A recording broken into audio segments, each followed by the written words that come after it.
Family यानी कि परिवार लोगों का एक ऐसा समूह होता है जिसमें हमारे मम्मी पापा, भाई बहन, ये लोग तो होते ही हैं और भी लोग हो सकते हैं इसमें। ठीक है, जब हमें सहयोग की ज़रूरत होती है, जब हमें सुरक्षा की ज़रूरत होती है या फिर हमें प्यार की ज़रूरत होती है, जहाँ पर यानी कि जब हमें अफेक्शन चाहिए रहता है, सपोर्ट चाहिए रहता है, प्रोटेक्शन चाहिए रहता है, तो उस समय पर हमारा परिवार ही वो मजबूत इकाई होता है जो हमारे साथ खड़ा रहता है। हमें सहयोग, प्यार, सुरक्षा, ये सारी चीज़ें जो है अपनी फैमिली से ही मिलती हैं। अब दो तरह के परिवार होते हैं, जॉइंट फैमिली या फिर न्यूक्लियर फैमिली। पहले के टाइम में जो है जॉइंट फैमिली ज़्यादा ट्रेंड में थी, जॉइंट फैमिली का एक कल्चर चलता था, लेकिन अब धीमे धीमे लोग न्यूक्लियर फैमिली की तरफ जो है आकर्षित हो रहे हैं। और न्यूक्लियर फैमिली अब ज़्यादा होने लगी है क्योंकि लोगों को कमाने के लिए एक जगह से हटकर दूसरी जगह जाना पड़ता है, इसलिए परिवार अब छोटे होते जा रहे हैं। कॉन्फ्लिक्ट की अगर बात की जाए या झगड़ों की बात की जाए तो वो हर तरह की फैमिली में देखने को मिलता है, वो चाहे जॉइंट फैमिली हो या फिर न्यूक्लियर फैमिली हो, छोटा परिवार हो, उसमें भी जो है कुछ ना कुछ कॉन्फ्लिक्ट्स या कुछ ना कुछ इश्यूज रोज़ ही क्रिएट होते रहते हैं। So hi, I am Jyoti this side. I hope you all will good and healthy. और अगर अब तक आपने मेरे इस चैनल को सब्सक्राइब नहीं किया है तो प्लीज़ मेरे इस चैनल को ज़रूर से सब्सक्राइब कर दीजिए, क्योंकि मैं आपके लिए बहुत मेहनत से वीडियोस बनाती हूँ और आगे भी मैं आपके लिए अच्छी अच्छी वीडियोस लाती रहूँगी। सो आते हैं अब आज के टॉपिक पर। मेरा आज का जो टॉपिक है वो है how to deal conflict in a family, या फिर पारिवारिक झगड़ों को कैसे सुलझाएं। कभी कभी परिवार में इतना ज़्यादा मतभेद क्रिएट हो जाता है कि जो घर की जो मेंबर्स रहते हैं वो आपस में एक दूसरे से बातचीत करना बंद कर देते हैं, एक दूसरे की इवन शक्ल देखना भी उन्हें पसंद नहीं होता है। ठीक है, तो ऐसे में जो है वहाँ पर रहना या वहाँ पर जो है उनको फेस करने में बहुत दिक्कत होने लगती है, बहुत प्रॉब्लम्स आने लगती हैं। जो घर की मॉम्स होती हैं, जो घर की लेडीज़ होती हैं, उनको बहुत सारी प्रॉब्लम्स को फेस करना पड़ता है। मैं आपके साथ कुछ ऐसी बातें शेयर करने वाली हूँ कि आप इन फैमिली झगड़ों को किस तरीके से अवॉइड कर सकते हैं, किस तरीके से इनको सुलझा कर अपनी ज़िंदगी की पटरी को सही कर सकते हैं, अपने जीवन शैली को सुधार सकते हैं, और इन झगड़ों और इन समस्याओं में उलझे रहने के बजाय आप आगे कैसे ग्रो कर सकते हैं। अब चूंकि पहले तो जॉइंट फैमिली का कल्चर था तो झगड़े होने की संभावना ज़्यादा रहती थी जॉइंट फैमिली में, क्योंकि बहुत सारे इश्यूज हो सकते थे, बहुत सारे जो है रीजंस हो सकते थे इसके पीछे। लेकिन अब जो है न्यूक्लियर फैमिली में भी जो है झगड़े या कॉन्फ्लिक्ट्स बढ़ते जा रहे हैं, इसके पीछे बहुत सारे रीजंस हैं। लाइक जैसा सबसे पहला रीज़न हो सकता है कि विचारों में टकराव। हो सकता है कि एक पर्सन का विचार दूसरे पर्सन के विचार से बिल्कुल डिफरेंट हो, या एक का ओपिनियन किसी टॉपिक पर कुछ और हो, दूसरे का ओपिनियन कुछ और हो। तो ऐसे में जब आपस में ओपिनियन मैच नहीं करते हैं, विचार मैच नहीं करते हैं, तो वहाँ पर टकराव पैदा होते हैं और फिर वही जो है टकराव झगड़े का रूप ले लेते हैं। और ये झगड़ा कभी कभी इतना ज़्यादा बड़ा हो जाता है कि लोग एक दूसरे से बात करना पूरी तरह से बंद कर देते हैं। एक ही फैमिली में रहकर एक दूसरे से बात नहीं करना, एक दूसरे को देखना नहीं, ये चीज़ें आमतौर होती जा रही हैं एकदम। दूसरा एक जो रीज़न है वो ये भी हो सकता है कि जीवन शैली में लोगों के अंतर आ गया है, लाइफ स्टाइल्स लोगों की चेंज होती जा रही है।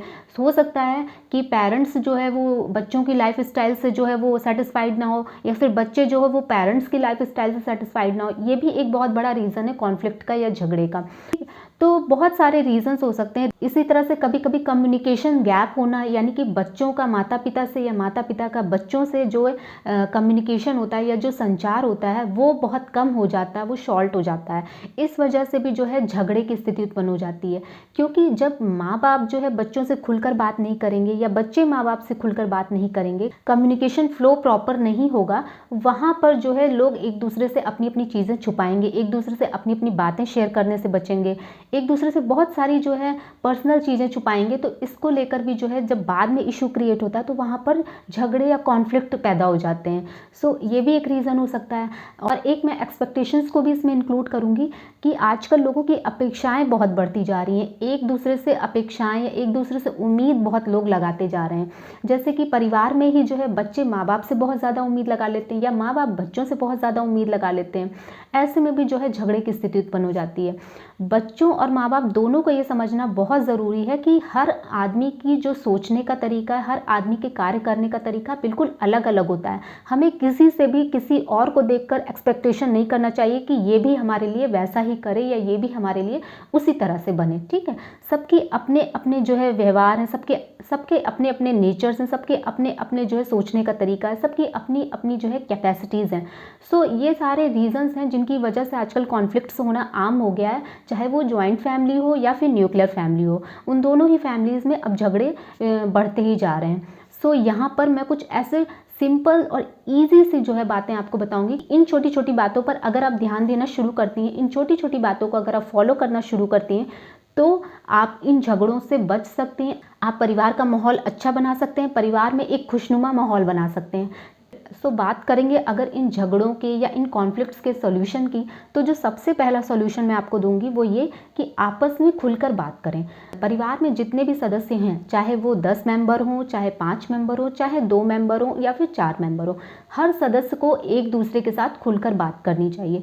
कम्युनिकेशन गैप बिल्कुल भी नहीं होना चाहिए, फ्लो प्रॉपर होना चाहिए। ठीक है, एक दूसरे से बातें छुपाने की बजाय एक दूसरे की बातों को सुने, एक दूसरे की बातों को समझें और एक दूसरे से बात करें बैठकर। इससे क्या होगा कि आपस में जो मतभेद हैं या आपस में जो तनाव है वो कम होगा। लोग आपके साथ करीब आएंगे, आप उनके करीब आएंगे और ये चीज़ एक पॉजिटिविटी लाएगी फैमिली में, जो बहुत ज़रूरी है एक खुशनुमा फैमिली के लिए, जो बहुत ज़रूरी है परिवार में झगड़े को ख़त्म करने के लिए। सो कोशिश आपको ये करनी है कि परिवार में जितने भी सदस्य हैं, आप लोगों को आपस में कुछ समय खुलकर बात करनी है। एक दूसरे के करीब आने के लिए ये सबसे अच्छा माध्यम होता है। सेकंड, मैं जिस सोल्यूशन की बात करूंगी वो है एक दूसरे की रिस्पेक्ट करें। अब परिवार में हर सदस्य, चाहे वो माँ बाप हों या बच्चे हों या फिर और भी कोई हो, उन सबकी अपनी अपनी भावनाएं होती हैं, सबकी अपनी अपनी पर्सनल फीलिंग्स होती हैं। हर किसी की फीलिंग का आपको सम्मान करना चाहिए। ये नहीं कि आप अपनी फीलिंग को ऊपर रखने के लिए, अपनी फीलिंग को एक्सप्रेस करने के लिए दूसरे की फीलिंग को इग्नोर करते जा रहे हैं। ऐसे में मतभेद होना स्वाभाविक है। हमेशा दूसरों की भावनाओं का भी सम्मान करें, दूसरों की फीलिंग्स को भी समझें, ना कि केवल अपनी फीलिंग्स को ऊपर रखिए। जब आप एक परिवार में हैं और परिवार से ही आपको प्रोटेक्शन, अफेक्शन और जो है सहयोग जैसी चीज़ें मिलनी हैं, तो वहाँ पर आपको सबकी फीलिंग्स को ध्यान में रखना होगा, सबकी फीलिंग्स का आपको सम्मान करना होगा, सबको प्रॉपर रिस्पेक्ट दीजिए। ठीक है, बच्चे माँ बाप की रिस्पेक्ट करें और बड़ों का भी फर्ज है कि वो बच्चों को हर जगह पर डांटने की बजाय उन्हें प्यार से समझाएं। जहाँ पर ज़रूरत है बच्चों को सम्मान देने की, वहाँ पर उनको भी सम्मान दें। ठीक है, आप जब एक दूसरे की रिस्पेक्ट करेंगे, एक दूसरे की फीलिंग की रिस्पेक्ट करेंगे, वहाँ पर प्यार आपस में बना रहेगा, कॉन्फ्लिक्ट्स की संभावनाएं कम होंगी, झगड़े कम होंगे, मतभेद कम होंगे और एक अच्छी फैमिली के लिए यही चीज़ें ज़रूरी हैं। थर्ड जिस सोल्यूशन की मैं बात करूँगी वो है समझदारी से बात करें। जैसे कभी भी कोई भी झगड़ा भी अगर आपके घर में क्रिएट हो जाता है या कोई बात भी हो जाती है, ठीक है, तो वहाँ पर आप अपनी थोड़ी सी समझदारी दिखाएं। ठीक है, दिमाग को शांत रखें, कुछ भी बोलने से पहले सोचें, क्योंकि गुस्से में जब आदमी बहुत कुछ बोल देता है तो पीछे जब वो उन चीज़ों को याद करता है तो उससे पछतावे के सिवा और कुछ हासिल नहीं होता। सो ऐसे में आपको ये करनी कि आप जब कोई भी बात हो तो समझदारी से बात करें। 10 मिनट तक ठंडे दिमाग से सोचें कि आपको क्या कहना है, उसके बाद आप बोलें।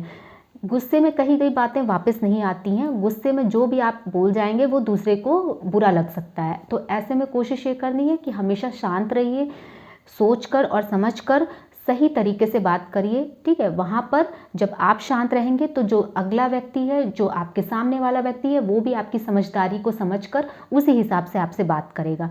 ठीक है, तो आपस में झगड़ों को अगर सुलझाना है, झगड़ों को कम करना है एक ही परिवार में रह के, तो हमेशा ध्यान रखना है कि कोई भी बात होने पर शांत रहना है, ठंडे दिमाग से काम लेना है और कुछ भी बोलने से पहले, स्पेशली गुस्से में कुछ भी बोलने से पहले सोचना है 10 बार। फोर्थ जिस सोल्यूशन की मैं बात करूंगी वो है समाधान खोजना। कोई भी चीज़ है, जैसे वो बिगड़ गई है या परिवार में ही कोई प्रॉब्लम अगर आ गई है, तो आपस में हम क्या होता है कि हम उस प्रॉब्लम को सुलझाने की बजाय एक दूसरे पे ब्लेम करने लगते हैं कि ये तुम्हारी वजह से हुआ, वो तुम्हारी वजह से हुआ। बच्चे बड़ों पर, बड़े बच्चों पर गुस्सा करने लगते हैं और दोषारोपण वहाँ पर होने लगता है। ठीक है, इससे क्या होता है कि वो चीज़ जो रहती है, जो बिगड़ी है या जिसका हमें समाधान खोजना था, हम उस चीज़ से अपना ध्यान हटाकर एक दूसरे पर ब्लेम करने पर अपना ध्यान लगाने लगते हैं कि किसकी गलती निकाली जाए, किसको जो है दोषी करार दिया जाए, किसको दोषी बना दिया जाए। ठीक है, सो ऐसा नहीं करना। जब भी कोई झगड़ा हो परिवार में, जब भी कोई बात हो जाए, तो आपस में आपको बैठना है, आप सब सदस्यों को आपस में बैठना है, ठीक है। उस समस्या का समाधान खोजना, उस समस्या का सॉल्यूशन निकालना, उसकी तरफ आपको कॉन्सेंट्रेट करना है, ना कि एक दूसरे पर ब्लेम करके और दोषी बनाने पर कॉन्सेंट्रेट करना है, ठीक है। कोशिश आपको ये करनी कि जो भी प्रॉब्लम क्रिएट हुई है वो तो अब हो चुकी है, अब उसके लिए एक दूसरे को ब्लेम करने के बजाय उसका सॉल्यूशन खोजा जाए, उसे जल्दी से जल्दी सॉल्ट आउट किया जाए। फिफ्थ जिस सॉल्यूशन की मैं बात करूँगी वो है समय दें। किसी भी रिश्ते को निभाने के लिए या किसी भी रिश्ते को स्ट्रॉन्ग बनाने में थोड़ा सा समय लगता है, ठीक है। कभी कभी कुछ रिश्ते ऐसे होते हैं जो जल्दी ही कुछ ही समय में जो है अच्छा खासा ग्रो कर जाते हैं, बहुत अच्छी म्यूचुअल अंडरस्टैंडिंग हो जाती है, आपसी समझदारी बहुत अच्छे से हो जाती है, मेल जोल बहुत अच्छा हो जाता है। बट कुछ रिश्ते ऐसे होते हैं जिनमें थोड़ा समय लगता है, ठीक है। तो कोशिश आपको ये करनी है कि जब भी कोई रिश्ता इस तरह की स्थिति पर हो, जहाँ पर झगड़े हो रहे हों, जहाँ पर तनाव हो, जहाँ पर जो है स्थिति थोड़ी सी खराब चल रही हो, वहाँ पर आप थोड़ा सा समय दें उस रिश्ते को, थोड़ा सा धैर्य रखें, सब्र से काम लें, क्योंकि एक टाइम के बाद आप अपने व्यवहार से, अपने कम्युनिकेशन से उन चीज़ों को सुधार ले जाएंगे। सो आपको उस समय का इंतज़ार करना है जब आपका रिश्ता सुधर जाए, और उस समय तक आपको लगातार कोशिश करनी है उसे सुधारने की। सो हर रिश्ते को निभाने के लिए, हर रिश्ते को संवारने के लिए और संजोने के लिए समय लगता है, और उस समय तक के लिए आपको जो है धैर्य रखना होगा। अगर आपको कुछ प्रॉब्लम हो रही है, अगर आपको कोई परेशानी हो रही है, या समझ में नहीं आ रहा है कि किस तरह से काम किया जाए, किस तरह से बात की जाए, किस तरीके से रिश्तों को सुधारा जाए, तो कोई ऐसा पर्सन है जिसके आप हेल्प ले सकती हैं, आपको लगता है कि इससे मुझे मदद मिलेगी, ये मुझे अच्छा सुझाव देगा, या इनकी सलाह मुझे जो है काम आएगी, तो आप उनसे भी सलाह ले सकते हैं, उनसे एडवाइस ले सकते हैं, ठीक है, और अपने रिश्ते को सुधार सकते हैं। सो आपको अपने रिश्ते को सुधारने के लिए थोड़ा धैर्य भी रखना जरूरी है, थोड़ा सब्र रखना जरूरी है। समय देने पर ही आपका रिश्ता मजबूत हो सकेगा। कुछ रिश्तों में थोड़ा सा टाइम ज़रूर लगता है, लेकिन समय आने पर वो रिश्ता सबसे ज़्यादा प्यारा और सबसे ज़्यादा मजबूत होता है, ठीक है। सिक्स्थ जिस सोल्यूशन की मैं बात करूंगी वो है एक दूसरे को अप्रिशिएट करें। अब जैसे परिवार में जो भी मेंबर्स हैं वो अगर कुछ भी काम कर रहे हैं, जैसे फॉर एग्जांपल कि जो है बच्चे अगर कुछ काम कर रहे हैं, कुछ नया कुछ कर रहे हैं, तो वहाँ पर जो है आपने उस चीज़ को देखा और फिर आपने उसकी तारीफ ना करके उस चीज़ को इग्नोर कर दिया, तो वहाँ पर आपको ऐसा नहीं करना। आपको बच्चों के एफर्ट्स की सराहना करनी है कि हाँ बच्चों ने ये किया, भले ही वो काम आपकी नज़र में बहुत छोटा हो, लेकिन बच्चों के लिए वो काम बड़ा था। ये सोचकर आपको उनको प्रोत्साहन देना, आपको उनको और आगे प्रमोट करना है। इसलिए आपको बच्चों के प्रयासों की, बच्चों के एफर्ट्स की सराहना करना चाहिए। सेम इसी तरह बच्चों को भी, अगर पेरेंट्स ने उनके लिए कुछ स्पेशल किया है या फिर उनकी मॉम ने उनके लिए कुछ स्पेशल किया है, लाइक सपोज कि कोई स्पेशल डिश बनाई है या कुछ भी किया हो, तो बच्चों को भी जो है पेरेंट्स की जो है सराहना करनी चाहिए, उनके एफर्ट्स के लिए उन्हें अप्रिशिएशन देना चाहिए। इससे क्या होता है कि दोनों ही साइड जो है एक बैलेंस बना रहता है। आप जब एक ही परिवार में रहकर एक दूसरे के छोटे छोटे प्रयासों को समझते हैं, एक दूसरे के छोटे छोटे प्रयासों की, छोटे छोटे एफर्ट्स की सराहना करते हैं, तारीफ करते हैं एक दूसरे के कामों की, तो वहाँ पर क्या होता है कि आपसी मेलजोल, आपसी प्यार जो है वो बढ़ता है। और परिवार में आपसी प्यार होना, आपसी मेलजोल होना बहुत ज़रूरी है। ये एक मजबूत परिवार की बुनियाद होती है, ठीक है। सेवंथ जिस सोल्यूशन की मैं बात करूंगी वो है समय निकालना। परिवार में बहुत सारे लोगों के बीच में झगड़े का जो मुख्य कारण होता है वो ये होता है कि लोग एक दूसरे को टाइम नहीं देते हैं या एक दूसरे के लिए समय नहीं निकालते। तो आपको कोशिश करनी कि अगर आपके घर में भी झगड़ा इन वजहों से हो रहा है कि आपने फला आदमी को समय नहीं दिया, या आपने जो है इस मेंबर को समय नहीं दिया, या उस मेंबर को जो है के साथ आपने जो है समय नहीं बिताया, तो वहाँ पर आपको कोशिश करनी है कि आप अपने कामों को थोड़ा सा जल्दी समेट कर थोड़ा सा टाइम जो है उस मेंबर के लिए, उस पर्सन के लिए निकालें। आप उसके साथ थोड़ा सा समय बिताएं। उस समय में आप उसके साथ हर बातें वो शेयर करिए जो वो करना चाहता है या चाहती है, ठीक है। बच्चे हैं, बच्चों को अगर लगता है कि माँ बाप उनके लिए टाइम नहीं निकाल रहे हैं या उनकी तरफ ध्यान नहीं दे रहे हैं, तो माँ बाप को जो है बच्चों के लिए समय निकालना चाहिए। इसी तरह से जो है माँ बाप अगर चाहते हैं कि बच्चे थोड़ी देर उनके साथ बैठें, बच्चे थोड़ी देर उनके साथ समय बिताएं, तो बच्चों को भी जो है माँ बाप के साथ थोड़ा सा समय बिताना चाहिए। थोड़ा सा उनके साथ जो है अपनी पर्सनल बातें, अपनी हर तरह की बातें जो भी हैं, जो भी उनके साथ हो रहा है वो सब कुछ शेयर करना चाहिए। तो ये भी एक मजबूत और पॉजिटिव परिवार की नींव होती है। तो हमेशा ध्यान में रखना कि आपको एक परिवार में रहकर हर एक सदस्य के लिए थोड़ा समय निकालना ज़रूरी है। अब एट्थ और लास्ट जिस सोल्यूशन की मैं बात करूंगी इन कॉन्फ्लिक्ट्स को सुलझाने के लिए, वो बहुत इंपॉर्टेंट है। वो है गलतियों को माफ़ करना सीखें, ठीक है। अब जैसे किसी ने भी कोई गलती कर दी है तो हम क्या होता है, कई बारी जो है हम अपने जो है पद का या हम अपनी उम्र का जो है रुतबा करते हुए हम सोचते हैं कि हम इसको माफ़ नहीं करेंगे, ठीक है, और कई दिनों तक या कई महीनों तक या कह सकते हैं कुछ सालों तक भी जो है हम उससे बात नहीं करते। तो यहाँ पर इस तनाव और झगड़े की स्थिति को सुलझाना है अगर, तो आपको सबसे पहले अपने दिल को बड़ा करना होगा। आपको जो है माफ़ करना यानी कि जो है क्षमा करने की जो भावना है वो अपने अंदर लानी होगी, ठीक है। अगर आप बड़े हैं और अगर छोटे ने कोई गलती कर दी है तो वहाँ पर आप बड़े होकर ये आपका फ़र्ज़ है कि आप जो है उसकी गलती को माफ़ करके उसे आगे ऐसी गलती ना करने के लिए सलाह दें, ठीक है। ना कि आप उसे ये कहें कि मैं तुम्हें कभी माफ़ नहीं करूँगा या मैं तुम्हें कभी माफ़ नहीं करूँगी, अब आज के बाद से तुम मुझसे मत बात करना, ठीक है। तो ये आपको नहीं करना है। आपको अपने पद और अपनी उम्र के हिसाब से बड़प्पन दिखाना है और हमेशा जो है छोटों की गलतियों को माफ़ करके उन्हें जो है सही रास्ता दिखाना है। इसी तरह से अगर बड़ों से भी कोई गलती हो गई हो और वहाँ पर छोटों ने जो है बात करना बंद कर दिया है तो छोटों को भी ऐसा नहीं करना है। जो घर के छोटे मेंबर्स हैं, जो घर के छोटे उम्र में सदस्य हैं, उनको भी जो है बड़ों की इस गलती या बड़ों की जो है इस मिस्टेक्स को इग्नोर करके उन्हें जो है आगे मौका देना है, ठीक है।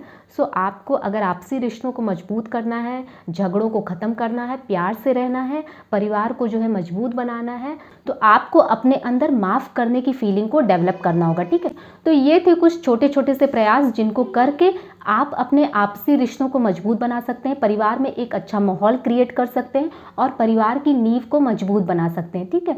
और इन प्रयासों से आई एम श्योर कि जो है आप जो पारिवारिक झगड़े हैं, जो आपके तनाव हैं, जो आपके कॉन्फ्लिक्ट्स हैं, उनको आप काफ़ी हद तक जो है कम कर सकते हैं। तो अगर आज की मेरी ये वीडियो आपको ज़रा से भी पसंद आई हो तो प्लीज़ मेरे चैनल को ज़रूर से सब्सक्राइब कर दीजिए और साथ ही नोटिफिकेशन बेल को भी ऑन कर दीजिए, क्योंकि मैं ऐसी अच्छी वीडियोज़ आपके लिए लाती रहूँगी, ठीक है। सो बाय बाय।